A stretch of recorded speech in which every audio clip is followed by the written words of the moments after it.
conversation is going to bring together a remarkable group of individuals who are shaping childcare and are working daily to improve access, quality, and equity in childcare delivery. We also have an entrepreneur who has had her own childcare struggles while running a business, a grandparent who has had a part of her grandchild's care circle so that everyone in their family can remain gainfully employed. Amen. As the old saying goes, it takes a village. I'm going to be benefiting from my village very soon. So today's panel will highlight real-world challenges and share stories of resilience and impact. We'll explore what's working, where gaps remain, and how we can work together to strengthen our child care infrastructure. Okay, so we would like to bring up to the panel Dr. Sabrina Hinton from North Point Academy. Dr. Hinton brings a lot of experience as a business owner and a community member, so we really appreciate you coming today. Ms. Samantha McKinney, Creative Hearts Digital Marketing. She's a new mom and a business owner, and thank you for bringing the baby, appreciate that. Teresa Stevens from Church Childcare, located in Watertown, North Carolina. And Teresa's been doing this a long time. She too is a mother of 4, and a working mother at that. And Ms. Charisse Dudley, who is a full-time working parent and also grandmother and a caregiver.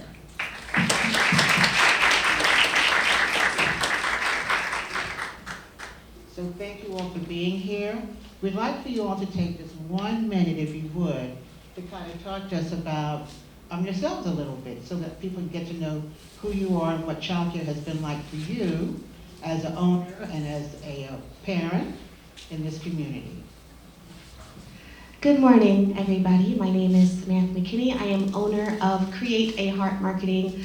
I have been in business 5 years now, and I am the proud mother of a 4-month-old that you probably saw me strolling around earlier. It's been incredible being a mom, but it has been challenging being a working mom. And I couldn't have done it without my community of neighbors, family, friends who are willing to support me in this. So good morning. Come on now, if we were at a football game, we would like, good morning. Okay, so I am Dr. Sabrina Hinton. I am a veteran educator, and I have been in the workforce about 30 years. I own and operate some five-star childcare facilities. I also have the luxury and been highly blessed to teach in higher ed for over 20 years at Salem College in a graduate school at Winston State currently as an assistant professor. So I'm able to see the span of the child care profession from birth to career. And I understand the challenges that parents face, children face, as well as educators in the workforce. So I get to hear a broad range of stories across the profession, which has given me a central focus of how do we advocate and make things better. I am also a proud mom of 2 young men. One is a financial manager who runs his own corporation, and one is a faculty member at North Carolina A&T State University, Dr. Hinton. And I love what I do. It's a passion, it's a ministry, but we do need help. The field needs help, and if we don't intercede now, we are looking at an erosion of what we know, what we have known our whole career is early childhood education. What else was I supposed to say, Ramona? Okay. Good morning, everyone. Teresa Stevens from Church Childcare, and I'm right behind Sabrina. I've been in childcare for about 27 years. Started in my home as a family childcare home provider, did that for 7 years. We outgrew that space, built our first child care center in 2005, and we recently built the second space in 6 years ago. My husband's back there. He works in a different profession, but he has to support me in the early childhood capacity, and he hears all the stories that I take home every day. We have 4 children, and like Sabrina said, there's a lot going on in our world, and we do need the support. Otherwise, I'm not sure exactly where the quality of early childhood is heading. So, good morning. My name is Sharpice Dudley, and as it says up there, I am a grandparent. And the reentry program, I would just like to say thanks to the Goodwill program, because I am a chef. I did go through that program, so I understand what it is to work and transition from one type of employment to another. Moving from Eastern North Carolina to the western side of North Carolina. I was in radio, I transitioned, I went through the program with Chef Jeff Bacon, I love him. But upon that, my daughter ended up having kids during COVID. So that and my husband passed. So it was a lot going on. We didn't have family here. We didn't have a great support system. So I would either had to stop working so that my daughter could work, or she would work, or I would work and then let her be able to sit home and take care of her kids, because I don't want my grandkids with people and they can't talk. I prefer to have them home with me until they're in a facility where they're able to speak and make sure that they're not getting any harm or anything. But it's a challenge. It's a challenge. I've had my struggles. In May, I had a brain aneurysm, so I'm just thanking God that I'm here, and able to help my granddaughter and be able to help my daughter. Tomorrow, my daughter had another child. My grandson will be 1 tomorrow, so it's been challenging, but she is focused. She's going to school, Forsyth online. She's working at Walmart, 3rd shift, which I have to keep the kids at night and still be up to go to work so that I can go to my 2 jobs during the day, so it's challenging, but we've all pitched in. I have 2 adult sons, one works at Reynolds, one works at Wake Forest, and we all have to help. It's a challenge, but we prefer to help rather than have my grandkids with people that we don't know. She is starts preschool. She's been going to the daycare center that's connected. I think I saw the name up there, the Senior Services building around the corner. Excellent program. She's with Imprint. She does stuff with them. So I just think that the community coming together to be able to assist these young mothers. They have these wonderful, I've never seen it before. They have baby showers, like neighborhood baby showers. And that stuff comes in handy when you are a single mother and trying to, get everything without the father being involved. So I appreciate them letting me be a part of this panel and be able to speak on her behalf. Welcome, ladies. Thank you all for joining us today and spending your morning with us. So I'm going to direct my first question to Samantha and Sharpice. So you've talked about the impact that childcare and lack of access has provided for your families. And you also talked about some big challenges, but I want to know, how can small businesses get involved even with limited resources to help you with your childcare needs? For me, I would say culture is a big thing.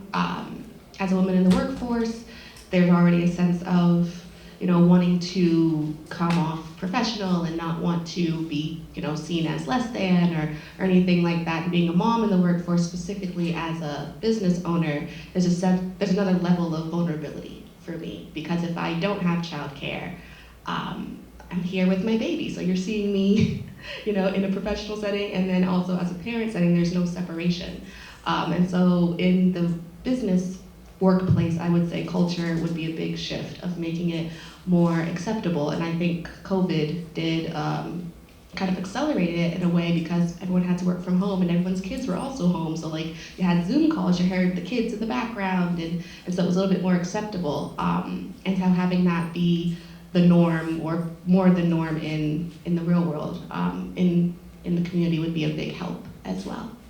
Thank you. Would you like to add any comments? So how can small businesses get involved, even with limited resources, to help you with your childcare needs? From my perspective, I feel like small businesses can get involved because maybe have a little empathy, not necessarily take over the responsibility, but have a little empathy towards the mothers or the families that are, because they want to work. They want to go to work. I want to work more. You know, my daughter wants to work more, but due to the struggles that she has as far as childcare, it's kind of difficult. So I think that a small business could help out, just having a little bit more empathy with the person that they employ, because people do want to work. Thank you. So Sabrina and Teresa, how do you see the business sector playing a role in addressing childcare challenges? Well, I really enjoyed Samantha's presentation, and I've heard about the North Carolina Tri-Share program. Haven't done a lot of research, but I think it would be wonderful to get in other companies within the county to be supportive. Like she mentioned, supporting the families and the needs that they currently have. There was also a great point that Vivian mentioned in her presentation. When parents phase out of these scholarships and subsidy programs, they lose their benefits immediately. And for me personally, our company lost maybe 4 students within the last week because those parents phased out of their scholarships. And these are students that are 2 and 3-year-olds. And so I imagine they're going to look for family, friends, and neighbor care. They're going to look for a grandparent. But now it's a critical phase as far as their developmental level, because this is the time where you would like to have your child in a program. So it would be nice for the community to really listen to what's happening when our parents are being affected when it comes to child care and the increase in costs. However, as an owner, the increase in cost doesn't just necessarily affect the families, it's impacting our businesses tremendously, because we're now increasing our salaries to maintain staff and try to have retention. However, that quality is the piece for us. We've always been able to maintain that quality, and I would say 4 years ago, for the first time out of 27 years, we dealt with losing staff because teachers wanted to work from home or they moved to a different career. And so in the past, before 2020, our turnover rate was less than 5% out of the 27 years that we've been in business. And that was something we were well known for within the community. And it took us 2 years to build our staffing back up. And so now we're finally at a decent place, but it's still not the high quality care that I would like because of the education. And many people in the room are familiar with the 5-star rated license system and the education where the teachers have to have a degree. And it stood out as well when I heard Vivian say that the living wage is $26 an hour or something like that, $50,000 per person. And can you imagine that would put most child care centers out of business immediately? Sabrina? So I'm going to piggyback off Teresa. I totally agree with everything she said. Samantha and Vivian both gave some key points, right? The bottom line is it's going to take a community to move our work forward. The livable wages, as we saw on the projection screen, are quite high. And as Teresa stated, we have huge faculties. We have in lieu of maybe 80, 90 faculty members. So if you do the math and you think about the tier rating that we're paid in Forsyth County, that would literally put us on the fringe of driving us possibly out of business if we increased our wages to that livable wage of the $26 per hour. We have been fortunate enough to have teachers and faculty that have been in our network 20 plus years. So we have a strong infrastructure, right? And they have graciously, because they're educators with a heart and passion to do the work, committed to staying in the field even with the low wages at some point. But we have to think about, like Teresa said, quality of care, right? We have a lot of babies across the county that we service in private child care settings. Parents are getting increases in wages, which means they're losing subsidy, which means they're faced with paying full-time child care tuition or finding a grandmother, aunt, neighbor to take care of their priceless jewels, right? Which means they might not get that same high quality level of care. So we're at a point where we either need to step up to the plate. I believe it's time for Forsyth County, the business owners, the business sector to take that next step and make a sound investment in the work we do. The work we do is the most important work of all work. I don't think anyone in this room would be here had it not been for a high level early childhood education, right? I was a Head Start baby. So, I was in Head Start. My parents were young, started in Head Start, but I had a good foundation, a good high quality foundation, which has produced a good citizen that's productive, that's giving back to the community, right? Teresa and I both went to the same undergrad. We entered to learn, depart to serve. We are in our serving years. Life occurs in 3 phases. We learn, we serve, and then we give back, right? So we need to figure out in this serving phase of our lifespan, how do we serve on the highest level? How do we advocate? How do we advocate to the governor? How do we advocate in Raleigh? How do we write letters? How do we build an infrastructure to support, send letters, make those phone calls to fund these nonprofit organizations that support private child care settings, right? We also have to think about teacher pay and compensation. How do we keep a sustainable workforce in the work? We want the highest quality teacher. We want them educated, as Teresa stated, because education drives our star rated license. So everything affects everything in what the work we do. So we want to make sure that we are putting our eyes on the most important elements that will drive the work forward. We have great partners in the room, but again, they too are faced with financial issues. Our nonprofits, family services, work family resource centers, we need money in the work we do. So we really need to figure out and ask the business sector, hey you guys, put your money where your mouth is. At the end of the day, everything is driven off of dollars and cents. We need funding to continue to produce high quality. We have 5-star centers. We've always been 5-star. And I'm gonna be frankly honest, I thought a couple years ago during COVID, hey, maybe it wouldn't hurt me to drop back to a 4-star. And I never thought that in my career, right? But everything we do is driven off funding and education and quality of care. So if teachers are leaving our field, we need to ask ourselves in real time, why? Why? They too, just like us, need to make a livable wage. They have children, they have commitments, they have bills, health issues, and at the end of the day, life's, right? So we have to be empathetic to our community, empathetic to the environment around us, listen to the teachers in the classrooms, but also put eyes on our family and children and understand they go through things. And how can we as private partners, private child care organizations support the work in the community? Again, it's a passion, right? It's our ministry as educators. And education is like a pendulum, it goes up and down. The rules change daily. How do we catch the pendulum on the upswing and move it around so it doesn't go fall back down? So that's the question I think we need to ask the community, as well as get our business owners in the business sector to commit and put their money and dollars, with their advocacy, their suggestions. How deep are you willing to go? So I think that's my take on that. How deep are we willing to go? Okay, that sounds like our new catchphrase for businesses. How deep are we ready to go? It sounds like we're ready to get into some businesses' pockets so we can keep child care afloat. Amen? I'm scared.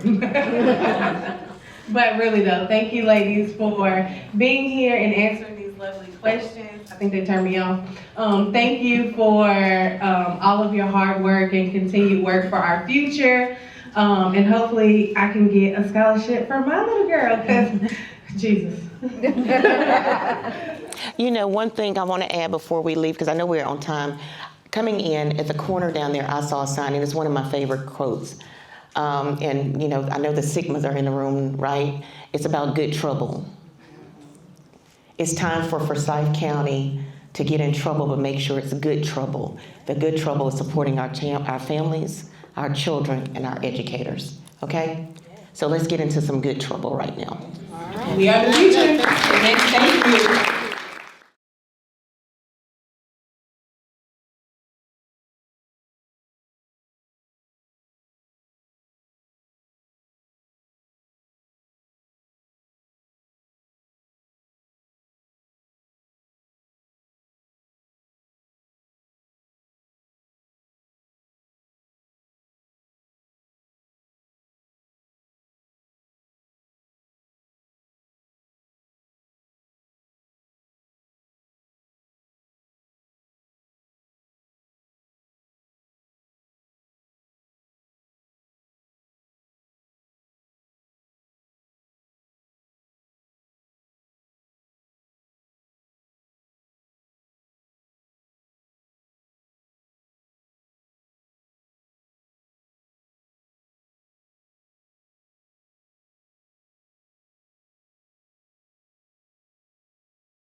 So good morning, everyone. On behalf of the Child Care Resource Center and community partners, it's my pleasure to welcome you to Child Care Count, a business conversation.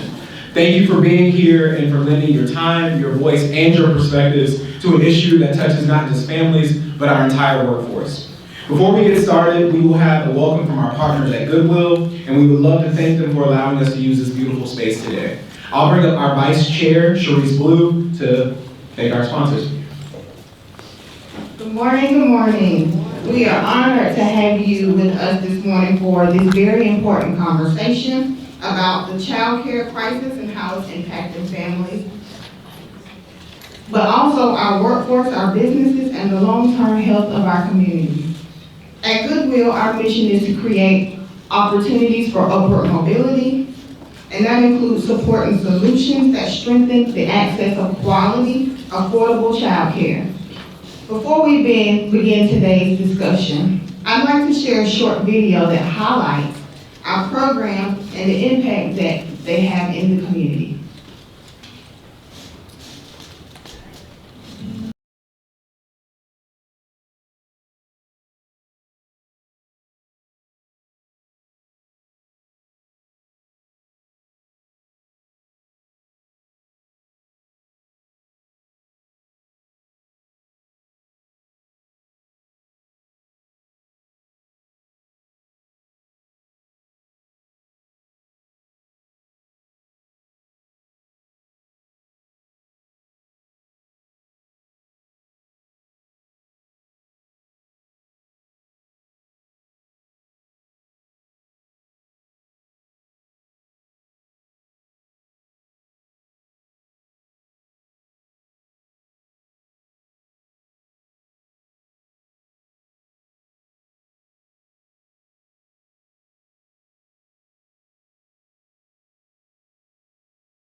Teacher, and hopefully I can get a scholarship for my little girl, because Jesus.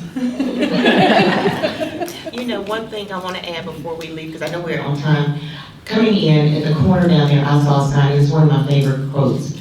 And you know, I know the Sigmas are in the room, right? It's about good trouble.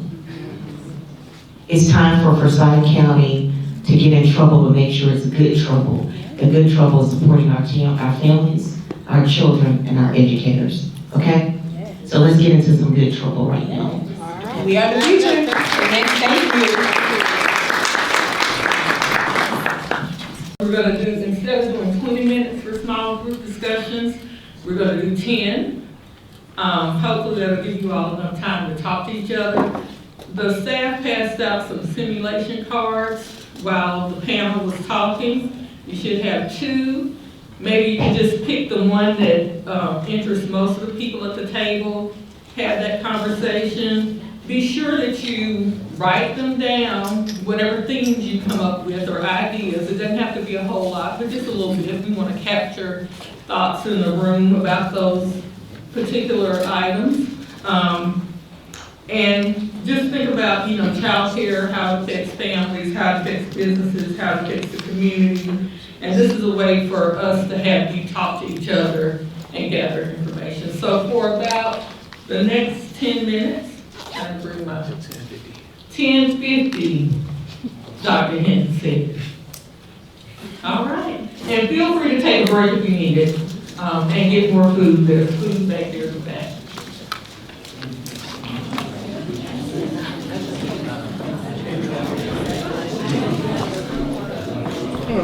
What radio station is she I don't know. So if you can get, Oh, we are getting this? Yeah,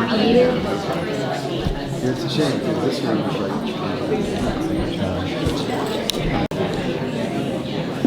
Okay, can I have you guys' attention back to the front so we can close out this wonderful, wonderful program? Don't say it one more time. Can I have everybody's attention back to the front so we can close out this wonderful, wonderful program? Awesome. So as we close out today's event, I want to first take a moment to thank you for not just being here, not just coming out and spending the last 2 hours with us, for engaging with us with purpose, listening with compassion, and contributing ideas that can truly shape the future of childcare in our workplaces and our communities. The big Dr. Hinton said something during the panel about good trouble. And as a man of Phi Beta Sigma, I always have to pause to honor the Honorable Congressman John Lewis. And he said we need to get in good trouble.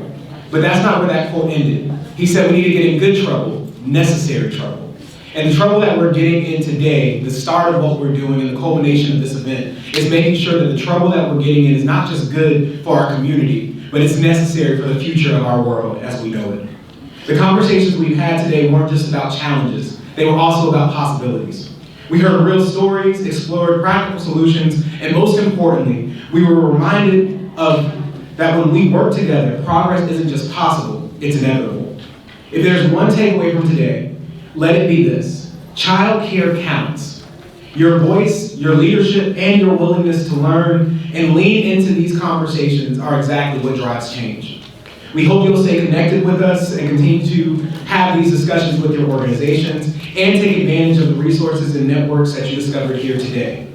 Together, we can build a future where businesses thrive, families feel supported, and children grow in communities that truly care. We would like to take a moment to thank our partners for helping pull this event together: the North Carolina Chamber, Pre-K Priority, M Creative, GeoCore Creative, and the staff and the board of Child Care Resource Center. And to Samantha Cole, Vivian Perez Chandler, and all of our panelists. Truly, this event would not have been possible without each of you and each of your support. Please consider connecting with CCRC to help us continue to address child care issues in Forsyth County. There are a variety of ways that you can connect with us via social media, as you see on the screens behind me. And we would also appreciate the opportunity to follow up with you by completing the survey on the QR codes that are located right on your tables. Once again, thank you for being a part of these courageous conversations. Thank you for proving that child care does count, and thank you for being a part of the change that we are seeking to see in our communities. I hope you have a great day, and we hope to see you at our next event.